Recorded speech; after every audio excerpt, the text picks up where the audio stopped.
വയർഫഉ യദൈഹി. ഇവിടെ പറയാണ് റസൂലുള്ളാഹി സ്വല്ലല്ലാഹു അലൈഹി വസല്ലം എന്ത് ചെയ്യാറുണ്ടായിരുന്നു? അദ്ദേഹത്തിന്റെ രണ്ട് കൈകളും ഉയർത്താറുണ്ടായിരുന്നു എന്ന്. ഇത് ദഈഫാണ്. മിൻ ഹദീസ് ഇബ്നു ഉമർ റളിയല്ലാഹു അൻഹുമാ ഫീ സനദിഹി അബ്ദുല്ലാഹ് ബിൻ നാഫിഅ ബിൻ അൽ-അമിയ ദഈഫ്. ഇദ്ദേഹം എന്താണ്? ദഈഫാണ്. ഈ സനദിലുള്ള ഈ അബ്ദുല്ലാഹ് ബിൻ നാഫിഅ എന്ന് പറഞ്ഞിട്ടുള്ള ആൾ എന്താണ്? ദഈഫാണ്. അപ്പൊ ഷെയ്ഖ് അൽബാനി റഹിമഹുല്ലാഹ് ഇവിടെ കൊടുത്തിട്ടുള്ള കൈ ഉയർത്താന്ന് പറഞ്ഞിട്ടുള്ള ഹദീസ് എന്ത് ചെയ്തിട്ടില്ല? സ്ഥിരപ്പെട്ട് വന്നിട്ടില്ല. എന്നാൽ ഇമാം അഹ്മദിന്റെ മുസ്നദിൽ അനസ് റളിയല്ലാഹു അൻഹുവിന്റെ ഹദീസിൽ വന്നിട്ടുണ്ട് എന്ത്? ലഖദ് റഅയ്തു റസൂലുള്ളാഹി സ്വല്ലല്ലാഹു അലൈഹി വസല്ലം കുല്ലമാ സല്ലൽ ഗദാത റഫഅ യദൈഹി ഫദഅ അലൈഹി. റസൂലുള്ളാഹി സ്വല്ലല്ലാഹു അലൈഹി വസല്ലം എപ്പോഴൊക്കെ ഫജ്ർ നിസ്കരിച്ചാലും അദ്ദേഹത്തിന്റെ കൈകൾ ഉയർത്തുകയും അതുപോലെ തന്നെ അവർക്കെതിരെ ദുആ ചെയ്യാറുണ്ടായിരുന്നു എന്ന്. അതായത് ഈ ഖുറാക്കളെ നമ്മൾ പറഞ്ഞു, റസൂലിന്റെ ഖുറാക്കൾ ഉണ്ടായിരുന്നു, നല്ല ഖുറാനിൽ നല്ല പാണ്ഡിത്യമുള്ള 7 ആൾക്കാരെ നമ്മൾക്ക് അറിയാം ചരിത്രത്തിൽ. അവരെ കൊന്ന അവർക്കെതിരെ റസൂലുള്ളാഹി സ്വല്ലല്ലാഹു അലൈഹി വസല്ലം ദുആ ചെയ്യാറുണ്ടായിരുന്നു. അതിൽ പറഞ്ഞിട്ടുള്ള എന്താണ്? റഫഅ യദൈഹി.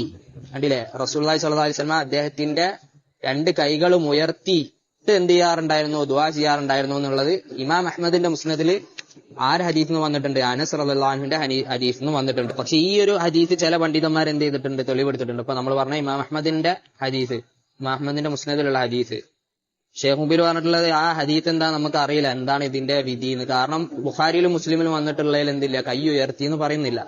പക്ഷെ ഇതെന്താണ്? പണ്ഡിതന്മാർ ദഈഫാക്കിയത് കണ്ടിട്ടില്ല. മനസ്സിലായില്ലേ? അത് മറിച്ച് ചില പണ്ഡിതന്മാർ പറഞ്ഞിട്ടുള്ളത് അത് മുസ്ലിമിന്റെ അതേ ഷർത്തിലാണ്, അദ്ദേഹത്തിന്റെ അതേ പരമ്പര എന്താണ് അതുപോലെയാണ് അദ്ദേഹത്തിന്റെ നിവേദകരൊക്കെ ഇതിൽ വന്നിട്ടുള്ളത് ഈ സനദിൽ എന്നൊക്കെ പറഞ്ഞിട്ടുണ്ട്. അല്ലാഹു അലം. അതുപോലെ തന്നെ വേറൊരു, അതുകൊണ്ട് ഈ കൈ ഉയർത്തുന്ന വിഷയത്തിൽ പണ്ഡിതന്മാർക്കിടയിൽ ഖിലാഫ് സംഭവിച്ചിട്ടുണ്ട്. കുനൂത്തിൽ നമുക്ക് തന്നെ ചിലപ്പോൾ നോക്കിയാൽ മനസ്സിലാവും. നമ്മളിവിടെ എന്താണ് ഫിത്തറിൽ കുനൂത്തെടുക്കുന്ന സമയത്ത് സലഫികൾ തന്നെ 2 വിഭാഗം ആൾക്കാരുണ്ടാവും. കൈ ഉയർത്തുന്നവരുണ്ടാവും, കൈ ഉയർത്താത്തവരുണ്ടാവും. അതെന്താണ്? ഇതിന്റെ ഖിലാഫിലാണ് സംഭവിച്ചിട്ടുള്ളത്.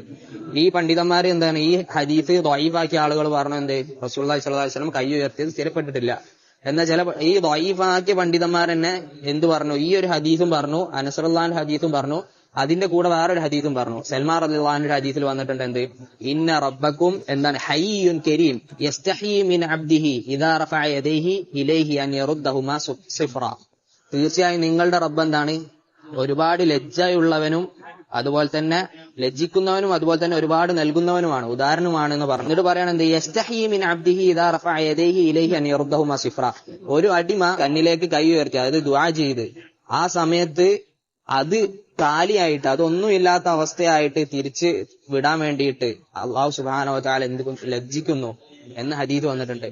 ഈ ഹദീസ് എന്ന് പറഞ്ഞിട്ടുള്ള എന്താ? അപ്പൊ പണ്ഡിതന്മാർ തെളിവെടുത്തതാണ് കൈ ഉയർത്തൽ ദുആ തന്നെ എന്താണ്? മുസ്തഹബാണ്. അതുപോലെ തന്നെ വേറെ ഹദീസൊക്കെ വന്നിട്ടുണ്ട്, യമുദ്ദി യദൈഹി യാ റബ്ബ് യാ റബ്ബ് എന്നൊക്കെ പറഞ്ഞിട്ട് അർബനവയിലുള്ള ഒരു ഹദീസ് ഉണ്ട്. ആ ഹദീസ് എന്നൊക്കെ പണ്ഡിതന്മാർ പറഞ്ഞിട്ടുള്ളത് ഇത് ആമാണ്. ദുആല് മൊത്തത്തിൽ കൈ ഉയർത്താൻ എന്താണ്? ആമായിട്ട് വന്നിട്ടുള്ളത്. അപ്പോ എന്താണ് ബാങ്കിന്റെ ഇഖാമത്തിന്റെ ഇടയിൽ ശരിക്കും റസൂലുള്ളാഹി സ്വല്ലല്ലാഹു അലൈഹി വസല്ലം കൈ ഉയർത്തി ദുആ ചെയ്ത് സ്ഥിരപ്പെട്ടിട്ടുണ്ടോ? ഇല്ല. പക്ഷെ അവരൊക്കെ തെളിവ് പിടിച്ചിട്ടുള്ള ഇതുപോലത്തെ ഹദീസുകളാണ്. ഈ ഹദീസ് ആമായിട്ടുള്ള ഹദീസാണ്. ഇതിന്ന് നമ്മൾ മനസ്സിലാക്കേണ്ടത് എന്താണ്? കൈ ഉയർത്തുന്നത് ദുആൽ എന്താണ്? മുസ്തഹബാണ്. ഈ ഹദീസ് ചില പണ്ഡിതന്മാർ തെളിവ് എടുത്തിട്ട് പറഞ്ഞു എന്ത്? അതുപോലെ മറ്റേ ഹദീസും നമ്മൾ പറഞ്ഞത് ചില പണ്ഡിതന്മാർ സഹീഹാക്കുന്നുണ്ട്. ഈ 2 ഹദീസും കൂടി ജമഅ ചെയ്തിട്ട് ചില പണ്ഡിതന്മാർ പറഞ്ഞു എന്താണ്? കൈ ഉയർത്താം, കുഴപ്പമില്ല. മനസ്സിലായില്ലേ? അതുകൊണ്ട് ഷെയ്ഖിന്റെ ഒക്കെ അഭിപ്രായം എന്താണ്? അമ്ർ വാസിയാണ്. അതായത് നമുക്ക് ഒരുപാട് ബലം പിടുത്തത്തിന്റെ ആവശ്യമില്ല. മനസ്സിലായില്ലേ? 2 അഭിപ്രായം സ്വീകരിക്കാന്നുള്ള രീതിയിൽ വിശാലമാണ് ഏത് ഈ മസാല. മനസ്സിലായില്ല? അപ്പൊ അതുകൊണ്ട് കൈ ഉയർത്തുന്നവൻ എന്ത് ചെയ്യണ്ട? കൈ ഉയർത്താത്തവനെ കുറ്റം പറയണ്ട, നേരെ തിരിച്ചു. ഇതെന്താണ്? ഖിലാഫാണ്. ഷെയ്ഖ് മുബിന്റെ അഭിപ്രായം എന്താണ്? അദ്ദേഹം പറയുന്നത് ഈ ഹദീസ് നിസ്കാരത്തിന്റെ പുറത്തേ നമുക്ക് പറയാൻ പറ്റുള്ളൂ. ഏത് കൈ ഉയർത്തി അല്ലാഹു സുബ്ഹാനഹു വ തആല ലജ്ജിക്കുന്നു എന്നുള്ള ഹദീസ് നിസ്കാരത്തിന്റെ പുറത്തേ പറയാൻ പറ്റുള്ളൂ എന്നാണ് പറയുന്നത്. പക്ഷെ ഇവിടെ ചില പണ്ഡിതന്മാർ വേറൊരു തെളിവ് പറഞ്ഞിട്ടുള്ള എന്താണ്? ഉമർ റളിയല്ലാഹു അൻഹു കൈ ഉയർത്തിയതായിട്ട് സ്ഥിരപ്പെട്ടിട്ടുണ്ട്. ഉമർ റളിയല്ലാഹു അൻഹു ഖുനൂത്തിൽ കൈ ഉയർത്തിയതായിട്ട് സ്ഥിരപ്പെട്ടിട്ടുണ്ട്. അപ്പൊ ഇതിനൊക്കെ എന്താണ് കൂടുതലും എന്താണ് സാധ്യത ഉള്ളത്? വല്ലാഹു അലം. ഷെയ്ഖ് അബൂബിലാലിന്റെ ഒക്കെ അഭിപ്രായം എന്താണ്? കൈ ഉയർത്താന്നുള്ളതാണ്. നമ്മൾ ഈ പറഞ്ഞ ആമായിട്ടുള്ള തെളിവുകളും അതുപോലെ തന്നെ ഈ നമ്മൾ നേരത്തെ പറഞ്ഞിട്ടുള്ള മുസ്നദ് ഇമാം അഹ്മദിലുള്ള അനസ് റളിയല്ലാഹുവിന്റെ ഹദീസ് എന്താണ്? അത് സഹീഹ് ആയിട്ടുണ്ട്. കൈ ഉയർത്തതായിട്ട് ചില പണ്ഡിതന്മാർ അത് സഹീഹ് ആക്കുന്നുണ്ട്. വല്ലാഹു അലം. അതുകൊണ്ട് കൈ ഉയർത്തുന്നത് എന്താണ്? സ്ഥിരപ്പെട്ട് വന്നിട്ടുണ്ട്. അതെന്താണ്? അത് കൈ ഉയർത്തിയതിന്റെ പേരിൽ ഒരാളെ കുറ്റപ്പെടുത്താൻ പറ്റില്ല. അതുപോലെ തന്നെ കൈ ഇനി റസൂലിന്റെ ഒന്നും സ്ഥിരപ്പെട്ട് വന്നിട്ടില്ല എന്ന് വിചാരിച്ചിട്ട് അദ്ദേഹം കൈ ഉയർത്തിയിട്ടില്ലെങ്കിൽ എന്തില്ല? തെറ്റില്ല. വല്ലാഹു അലം.